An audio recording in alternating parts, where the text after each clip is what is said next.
saya Winnie Puspitasari dari kelas 04 SMJ 046. Di pertemuan kedua ini dalam mata kuliah Business Leadership kita masih membahas mengenai kepemimpinan. Nah, di pertemuan pertama juga kita udah bahas tentang kepemimpinan ya. Sedikit mengulang atau mengulas kembali teori pertemuan pertama. Teman-teman masih ingat nggak apa itu kepemimpinan? Nah, jadi kepemimpinan itu adalah kemampuan seseorang dalam mengendalikan, mempengaruhi, atau mendorong seseorang atau orang lain untuk mencapai suatu tujuan yang telah ditentukan sebelumnya, seperti itu. Jadi, apa sih hal yang paling penting yang harus kita miliki untuk menjadi seorang pemimpin itu sendiri? Nah, jadi seorang pemimpin itu harus mempunyai management skills, harus mempunyai problem solving, dan harus percaya diri gitu. Mereka tuh harus percaya dengan dirinya sendiri bahwa mereka itu mampu menjadi seorang pemimpin yang baik untuk timnya, seperti itu. Nah, selain hal-hal tadi, untuk menjadi pemimpin yang baik juga kita harus punya rasa tanggung jawab yang tinggi dan untuk tim kita, dan selalu berusaha untuk melakukan yang terbaik untuk tim kita, seperti itu. Nah, di pertemuan pertama juga kita membahas mengenai tentang salah satu gaya kepemimpinan ya, yaitu ya kepemimpinan melayani. Nah, apa itu kepemimpinan melayani? Jadi kepemimpinan melayani itu lahir dan tumbuh dari hati nurani seseorang itu sendiri sebelum mereka punya peluang atau punya mimpi untuk menjadi seorang pemimpin, seperti itu. Nah, sebenarnya syarat pertama atau syarat utama yang menjadi atau yang harus kita miliki untuk menjadi seorang pemimpin yang melayani itu yaitu tidak egois, tidak memikirkan diri sendiri. Mereka itu cenderung lebih memikirkan kepentingan bersama untuk mencapai tujuannya, seperti itu. Jadi kepemimpinan yang melayani ini mengayomi timnya untuk mencapai tujuan bersama dan tidak egois, tidak mementingkan kepentingannya sendiri, seperti itu. Kita juga akan membahas tentang ancaman, peluang, kekuatan, dan kelemahan sebuah bisnis yang kita jalani nih, dan bagaimana cara menghadapinya sih gitu. Atau sering kita dengar dengan analisis SWOT. Apa itu analisis SWOT? Jadi SWOT itu singkatan dan pasti kita sering dengar ya gitu. S-nya itu sendiri yaitu strength, W-nya itu weakness, O-nya itu opportunities, dan T-nya itu threats gitu.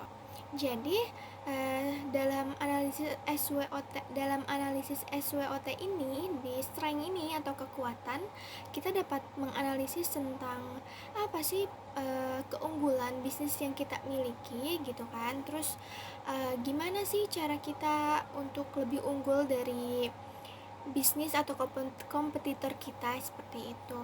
Dalam analisis ini juga akan membantu kita untuk mengembangkan produk atau bisnis yang kita miliki, seperti itu. Jadi tujuan analisis SWOT ini lebih ke strategi untuk mengembangkan, mempertahankan, dan mencapai tujuan yang sudah kita rencanakan sebelumnya nih, yang udah kita tentukan dalam bisnis kita mau apa gitu kan. Kita bisa gunain analisis ini untuk mengurangi sedikit untuk mengurangi hal-hal yang tidak diinginkan, seperti itu. Jadi balik lagi ya tadi ke strength atau kekuatan gitu.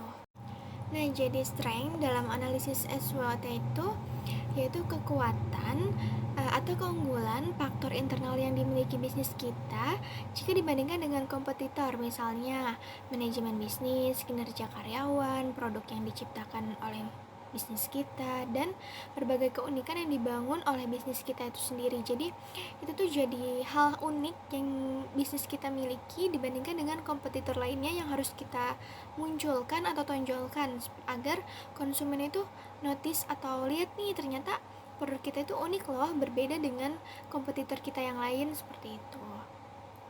Yang kedua itu yaitu weakness atau kelemahan.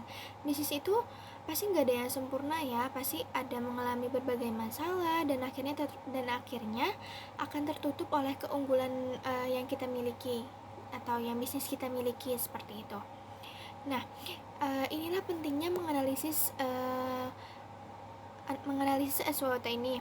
Dalam weakness atau kelemahan ini kita bisa cari tahu nih apa kelemahan bisnis kita atau kekurangan dari bisnis kita, sehingga pesaing atau kompetitor kita lebih unggul dan konsumen lebih memilih untuk membeli produk mereka dibandingkan produk kita gitu. Kita kan harus selidiki atau analisis nih apa sih dan apa yang perlu kita perbaiki, seperti itu.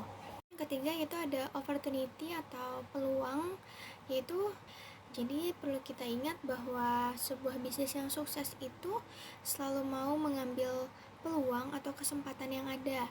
Contohnya berupa tren yang sedang terjadi dalam masyarakat. Kemarin belum lama ini kita ada tren produk makanan kromboloni gitu kan.